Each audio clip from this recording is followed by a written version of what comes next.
prometió. Un mundo sin fe, sin amor, sin esperanza, nos espera hoy ansioso para ver su liberación. Señor, guíanos a la batalla, Señor, guíanos a la batalla, danos triunfo en la batalla y al final la fe renacerá. El Señor es la fuerza de su pueblo, su amor nos ha llenado de valor y convicción. Los hombres sin Dios son desiertos solitarios, este mundo necesita conocer el amor de nuestro Dios. Señor, guíanos a la batalla, Señor, guíanos a la batalla, danos triunfo en la batalla y al final el amor nos sostendrá. Mira, oh Dios, a tu pueblo en la llanura, brazo con brazo ante el nuevo amanecer. En nuestros corazones hay sueños y esperanza, pero tuya es la gloria y el honor, y tuyo es el poder. Señor, guíanos a la batalla, Señor, guíanos a la batalla, danos triunfo en la batalla y al final la esperanza alumbrará.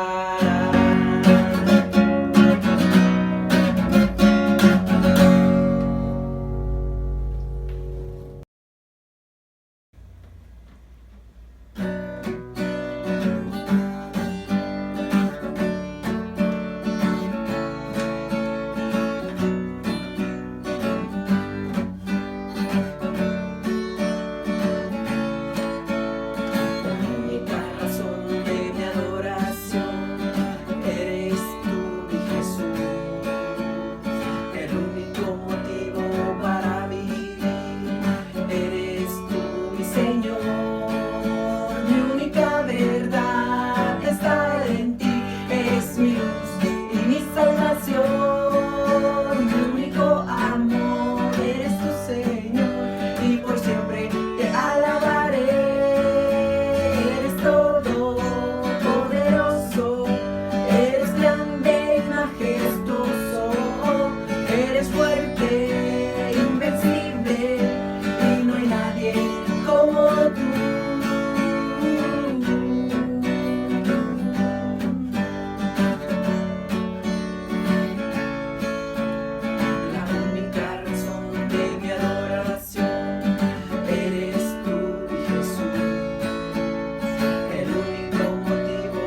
Hola, ¿qué tal, hermanos? Muy buenas noches. Reciban un cordial saludo de la Iglesia de Cristo acá en Mexicali.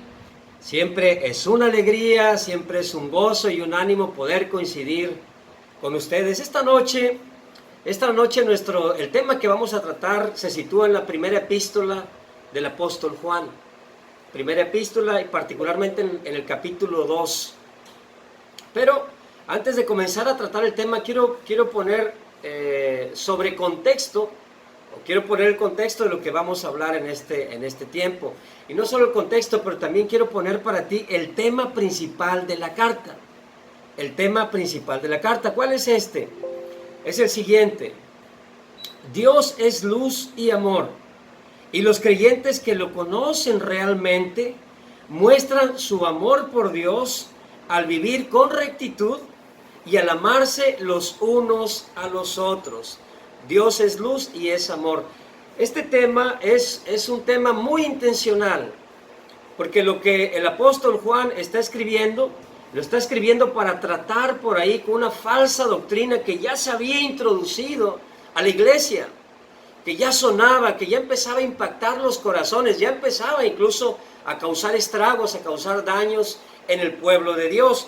¿Cuál es el contexto? ¿Qué es lo que estaba tratando? Bueno, estaba tratando el apóstol Juan la corriente gnóstica, a los gnósticos, el gnosticismo.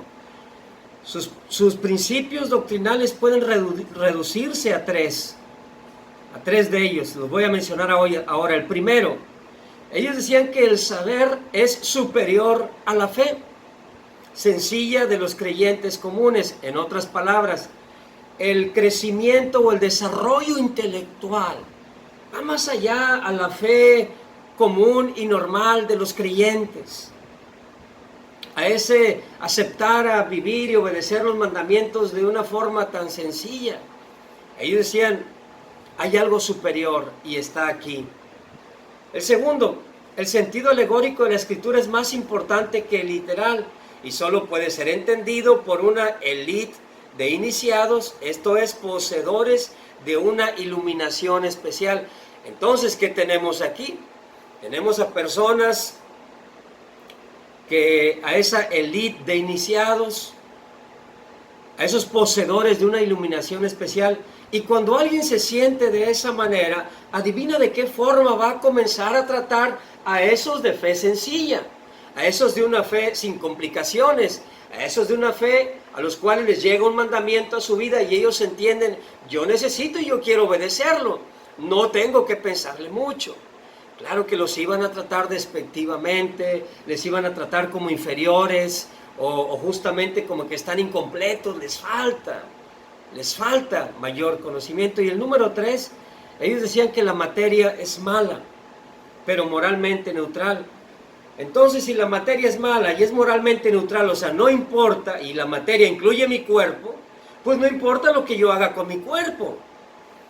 Y en otras palabras, no importa si yo voy y me entrego a las inmoralidades sexuales, al cabo, la materia no es mala, o sea, aquí no estamos cometiendo ningún tipo de infracción a la ley de Dios. Claro que sí, porque Dios, dijimos ahorita, es luz y Dios es amor. Y también la primera epístola de Juan nos enseña ampliamente de lo que significa que Dios es luz y que la implicación es que nosotros también seamos luz. Entonces, teniendo eso en mente, y repaso rápidamente el tema de la carta: Dios es luz y amor, y los creyentes que lo conocen realmente muestran su amor por Dios al vivir con rectitud y al amarse los unos a los otros. Arranquemos.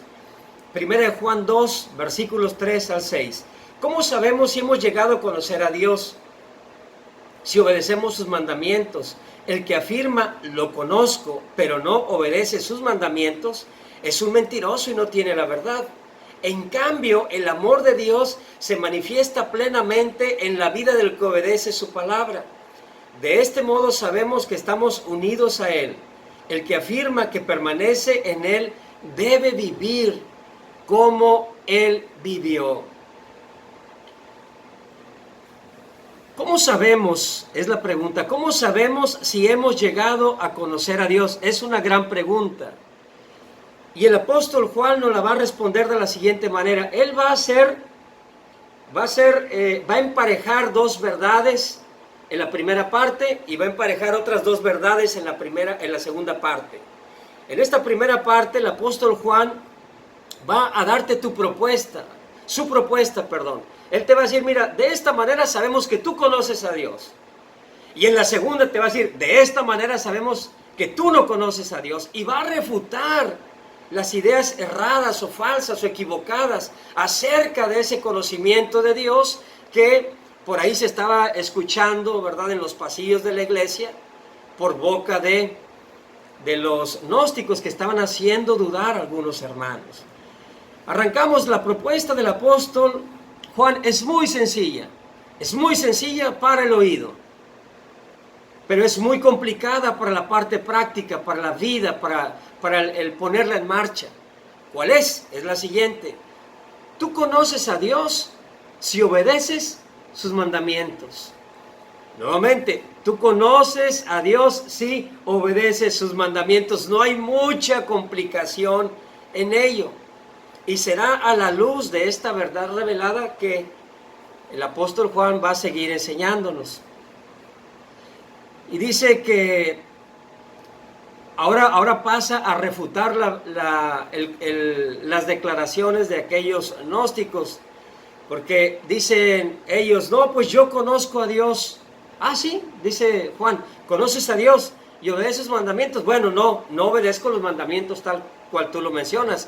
Pues entonces refuta ahí el apóstol Juan y dice, entonces mi veredicto es el siguiente: eres un mentiroso y no tienes la verdad. Eres un mentiroso y esas son verdades de peso. Esas son verdades de peso para quienes están pretendiendo decir que tienen un gran conocimiento de Dios. Y los para en seco, los frena, dice, alto, analicemos eso de que yo conozco a Dios. ¿De qué manera lo hace? Vamos a 1 de Juan, versículos 1 al 6. 1 de Juan 1 al 6 dice lo siguiente: si afirmamos que tenemos comunión con Él, pero vivimos en la oscuridad, mentimos y no ponemos en práctica la verdad. Es interesante porque les dice, el que no obedece es un mentiroso y no tiene la verdad, pero mira cómo reafirma, cómo confirma esa verdad mediante el versículo 6 del capítulo 1. O sea, dice, el que vive en la oscuridad es un mentiroso y no pone en práctica la verdad. Básicamente se trae dos verdades paralelas y las junta. En otras palabras, el apóstol Juan está intentando decir que el que no obedece los mandamientos vive en la oscuridad. O sea, lo pone exactamente al mismo nivel. El que no obedece los mandamientos vive en la oscuridad. O sea, no es que está en una posición neutral, donde no pasa nada, donde no sucede gran cosa. Tenemos esa verdad que se extiende. No obedecer es lo mismo que vivir en la oscuridad. Yo te quiero preguntar si tu concepto de obedecer a Dios es un concepto distinto al que tenían los gnósticos. Porque ellos estaban viviendo en la oscuridad y estaban creyendo que conocían a Dios. Estaban viviendo en la oscuridad, pero diciendo que conocían a Dios. Y ese es un concepto muy errado que está refutando el apóstol Juan. Mira lo que dice 1 Juan 2:5, ya lo leímos, pero dice, en cambio el amor de Dios se manifiesta plenamente en la vida del que obedece su palabra. De este modo sabemos que estamos unidos a Él. El que afirma que permanece en Él debe vivir como Él vivió. Ahora tenemos otras dos verdades que empareja el apóstol Juan y que contienen los mismos elementos. Dice el apóstol Juan, si conocemos a Dios, obedecemos sus mandamientos. Y ahora aquí dice, el amor de Dios se manifiesta plenamente en la vida ¿de quién? Del que obedece los mandamientos, o en este caso del que obedece la palabra, la palabra, o su palabra. Y aquí los conceptos claves son son conocer a Dios y obedecer sus mandamientos. Son los conceptos claves. Conocer a Dios. Conocer literalmente significa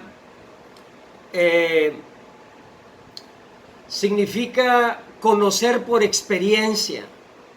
Conocer porque se ha puesto en práctica, porque se ha andado eso conocido. Porque solamente cuando uno vive aquello que intelectualmente conoce, cuando uno lo pone en práctica, uno recoge un sinnúmero de enseñanzas, verdades se asientan, se vuelven más claras, se aterrizan, como coloquialmente decimos. Entonces, conocer a Dios significa conocerlo por experiencia. Te voy a poner un ejemplo. Cuando vemos el televisor, fácilmente podemos decir, sé quién es el conductor que está dando las noticias, sé quién es quien está narrando el partido. Si vas por un centro comercial, algún aeropuerto,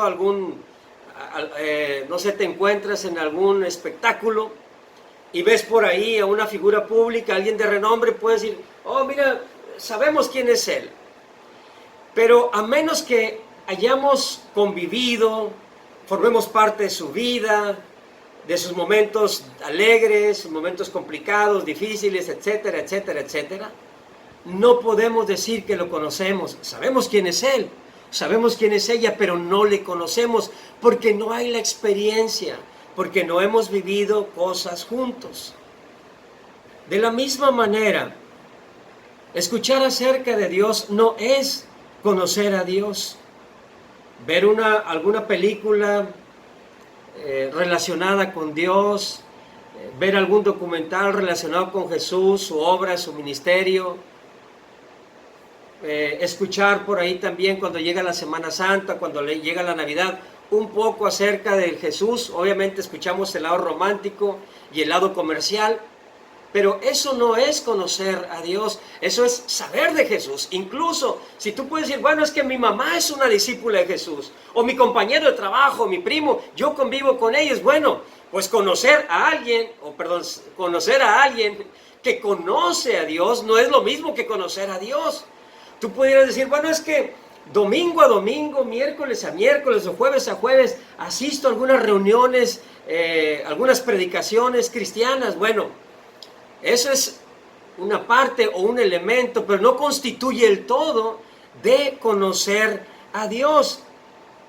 Conocer a Dios tiene la implicación de que tú tomas parte en una relación con Dios. El conocimiento de Dios no es solamente un tema intelectual, es un tema de vivencia.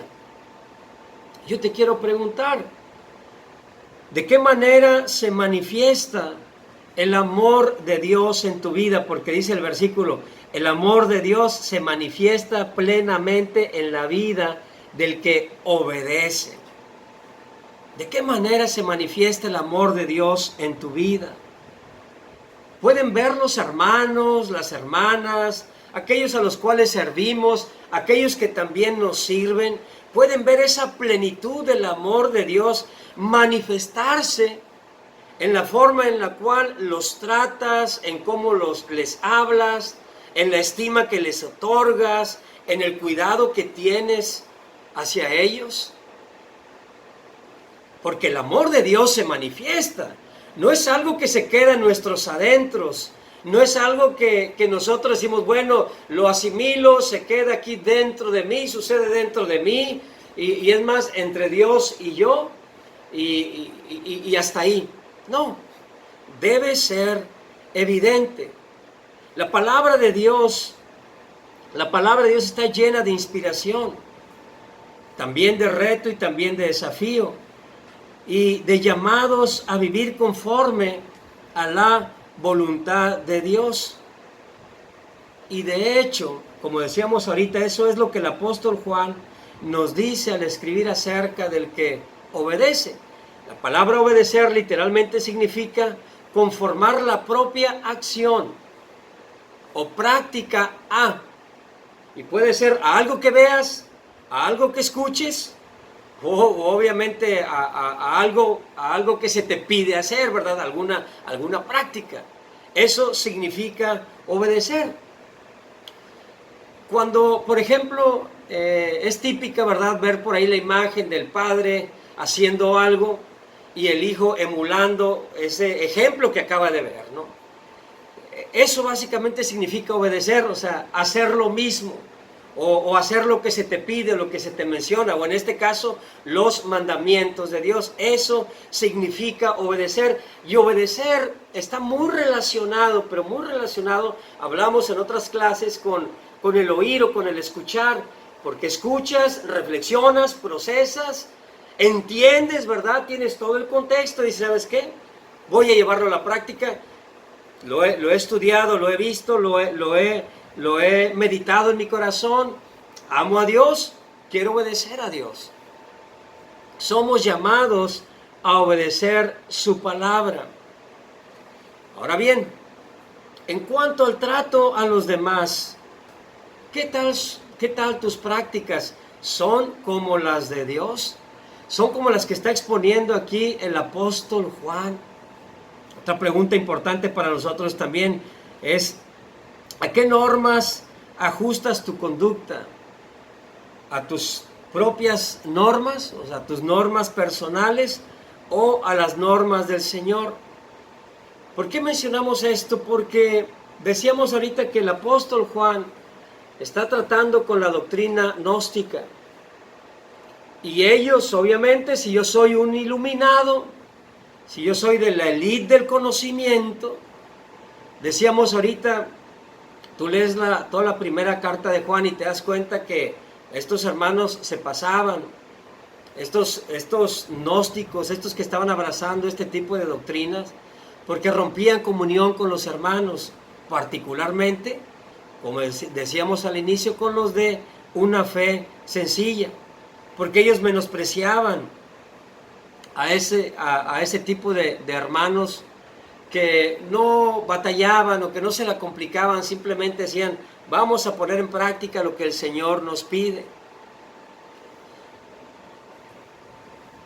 Yo te quiero preguntar también aquí en esta parte, porque dice 1 Juan 2, del 1 al 2, lo que leíamos, en cuanto a que el amor de Dios se manifiesta plenamente en la vida del que obedece su palabra.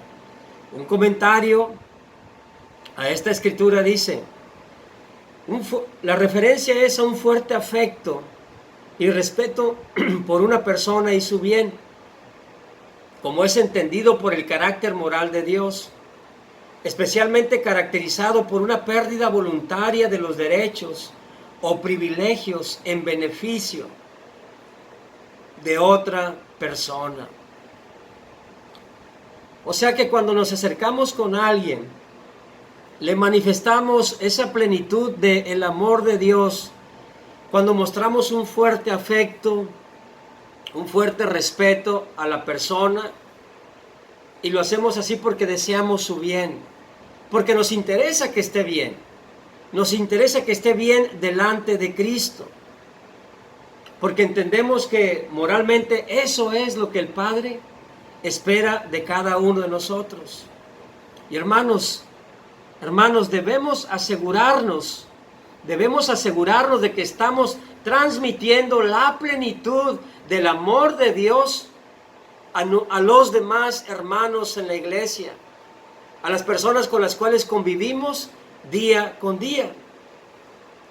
Porque el conocimiento verdadero de Dios no es un conocimiento estéril, no es un conocimiento sin fruto, no es un conocimiento que solo hincha la cabeza y te llena de una serie de cosas, de pensamientos, de intelectualismo, de filosofías, de doctrinas, de ideas y más ideas, pero que no se ven reflejadas en la forma en que amas a los hermanos. Esto estaba pasando con aquellos que habían abrazado la doctrina gnóstica.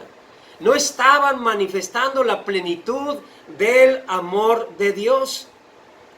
Por otro lado, la plenitud del amor de Dios, cuando es expresada y se hace evidente, tampoco es dañina u ofensiva. O sea, en otras palabras, no menosprecia a nadie, no insulta a nadie, no daña a nadie, no trata a nadie por debajo. Y si ese conocer a Dios que decimos tener no evidencia el amor de Dios, si no se manifiesta plenamente, ¿sabes una cosa? Está trunco, es inmaduro, le falta, no reconoce esa consideración, no reconoce ese trato hacia los demás. Quiero animar de una manera muy especial a que tengas cuidado de no maltratar, a que tengas cuidado de no hacer sentir mal a ese hermano o a esa hermana de fe sencilla. Ten cuidado de no humillar o de no causar dolor a algún hermano o a alguna hermana. Particularmente piensa en aquellos que son jóvenes en la fe, aquellos que van comenzando su andar en Cristo, aquellos que, claro, se van a cometer errores, van a tener caídas, van a pecar, porque tú y yo lo hacemos. Quizá hoy estamos más conscientes de no hacerlo o de no llevarlo a cabo porque tenemos mayor andar con Cristo, tenemos mayor experiencia con Él. Quizá hoy tenemos una madurez más sólida, más contundente, de mayor consistencia, pero debemos de tener cuidado de que si decimos conocer a Dios, hemos de manifestar plenamente nuestro amor hacia los hermanos. Hemos de tener cuidado de no querer conformar a los demás a nuestra propia medida, a nuestro propio estilo de pensamiento, a lo que hayamos alcanzado. Y de hecho, si tú has alcanzado un conocimiento de Dios superior porque has experimentado, porque cuando vienen pruebas a tu vida, tú no te alejas, no te apartas o no haces a un lado a Dios, sino que le invitas a venir y pasar esa prueba contigo. Y si hay dolores y sufrimientos, si hay lecciones que aprender, si hay enseñanzas, pero también si hay alegrías y gozos por ver la forma en que Él se manifiesta. Amén, qué increíble y qué especial. Pero no tratemos mal a los que no están viviendo conforme a esa norma, porque finalmente tienen que sujetarse a la norma de nuestro Señor Jesús y a sus pensamientos, porque sabes una cosa, fue Jesús y únicamente nuestro Señor Jesús quien murió por ellos. Él es la expectativa, no eres tú y no soy yo. Y como advertencia, comento lo siguiente. Es importante que no disfracemos, hermanos, nuestros sentimientos personales como la frustración, como el enojo, como la arrogancia o la intolerancia, con el ropaje del amor de Dios. O sea, si tú estás enojado, frustrado, algo intolerante, como mencionamos por aquí, no busques espiritualizar lo que tú estás sintiendo, lo que tú estás pasando, y luego vayas con otro hermano y realmente lo que le dejas es una carga fuerte de frustración, de enojo, de impotencias, de N cantidad de cosas, porque el hermano o la hermana o no están cambiando o no se están conformando a la expectativa que en este caso tú tienes. ¿Sabes una cosa? No van juntos. El amor de Dios y ese tipo de cosas no van juntos. Y por otra parte, se contraponen también. Uno es amor y el otro, según veremos más adelante, son manifestaciones de odio. Entonces quiero animar mucho a los hermanos, hermanas, quiero animarles a que tengamos cuidado con ello. Y finalmente aquí en el versículo 6 de 1 Juan 2 dice: el que afirma que permanece en Él debe vivir como Él vivió. Esta es una gran verdad para nosotros como discípulos de Cristo y es una verdad de mucho peso. Afirmas que permaneces en Él, te das esos créditos, aseguras que estás en Dios, que Dios te respalda, que Dios confirma lo que tú eres. Dice, bueno, es sencillo, ¿verdad? Saber si estás o no en Él. Dice, debe vivir cómo él vivió. ¡Ah, caray! Aquí se complica por el pensamiento gnóstico, ¿no? O sea, porque, a ver, ¿cómo vivió Jesús? ¿Cómo trató a los hermanos y moralmente cómo vivió? Pues en las dos partes el gnóstico estaba errado, estaba fallando. O sea, la implicación era: tú no conoces a Dios. Tú no conoces a Dios, porque el que afirma que permanece en Él debe vivir como Él vivió. Si una rama permanece unida al tronco, ¿verdad? Y el tronco, ¿verdad?, permanece unido a la raíz, esa rama a su debido tiempo va a dar fruto. Y sabemos, si comienza a dar el fruto, sabemos que está unida, que permanece. O sea, rompamos una rama, tirémosla al suelo, dejémosla ahí por un día, por una semana, por un mes, por un año. Espera tú a que vengan los tiempos de las cosechas y no va a dar fruto. O sea, y sabes, no da fruto porque no permanece, porque fue arrancada. Porque fue arrancada de todo el tronco y obviamente también de la raíz. Permanecer implica una condición duradera, sin interrupción y sin fin. Una condición duradera, sin interrupción y sin fin. Se vuelve un desafío muy grande. Aquellos que habían abrazado la doctrina gnóstica se perdieron de esto, se perdieron de conocer y de experimentar y de dar evidencias del amor pleno de Dios, pero también dejaron de vivir como nuestro Señor Jesús vivía. ¿Sabes una cosa? Luego se ve, se echa a ver rápidamente cuando alguien ya se ha comenzado a despegar, cuando alguien comienza a separarse, comienza a apartarse de Dios, comienza a apartarse de Jesús. Se ve cuando alguien ya se soltó, se despegó de Cristo, cuando no está cerca, cuando no permanece. ¿Por qué? Porque no vive. La forma en que habla, los conceptos de vida que ahora tiene, sus afanes, dónde invierte su tiempo, sus recursos, sus talentos, sus dones, todo aquello que el Señor le ha dado, comienzan a cambiar de posición. La forma en que habla, el vocabulario que utiliza, incluso las miradas, o sea, todo comienza a cambiar y se vuelve a ser evidente que este hermano o esta hermana no conocen de Dios, no conocen del Padre. Y a propósito de ello, y con esto terminamos, para tener en cuenta, es el tema de nuestra carta. Dios es luz y amor, y los creyentes que lo conocen realmente muestran su amor por Dios al vivir con rectitud y al amarse los unos a los otros. Nosotros conocemos a Dios, sabemos que Dios es luz y es amor. Muestra que lo conoces realmente. Da las evidencias de que tienes una relación estrecha y profunda con Él.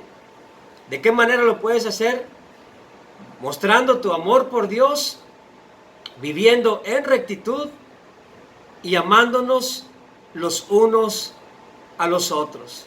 Muchísimas gracias, mis hermanos, y que a Dios sea todo el honor y toda la gloria. Dios les bendiga.